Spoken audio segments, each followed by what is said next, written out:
Ұлттық қауіпсіздік мамлекеттік комитет төрағасы, мемлекеттік делимитация, демаркация комиссиясының төрағасы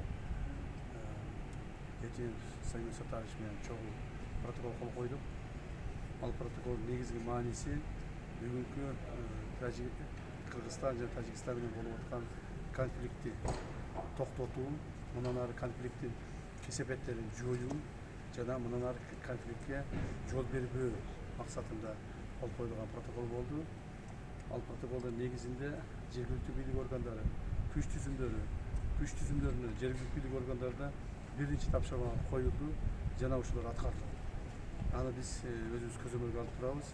Эң негизги маселе 3 чоң ошо конфликтке ар дайым алып келген 3 чоң негизги постторду алып салдык. Бул биринчиден Тажикстан тараптан Бидок погран заставасы, Кыргызстан тараптан Тамдык погран заставасы толук бойдон алынып, консервация болуп, ал жерде аскер кызматкерлери дагы жана жөнөкөй адамдар дагы болбой турган болду. Экинчи, Кыргыз тараптан Булак башы, Тажик тараптан Көк погран посттору, алар дагы толук ушундай алына турган болду. Үчүнчүдөн Тажик тараптан Кайратчыкум, Кыргыз тараптан Каттатуз посттору толук бойдон алынып, ошол жерлерде жана башында айткандай бир дагы аскер кызматкери жана жөнөкөй жарандар болбой турган, ал жерге эч ким чыкпай турган болду. Андан сырткары Кыргыз тараптан Дача посту,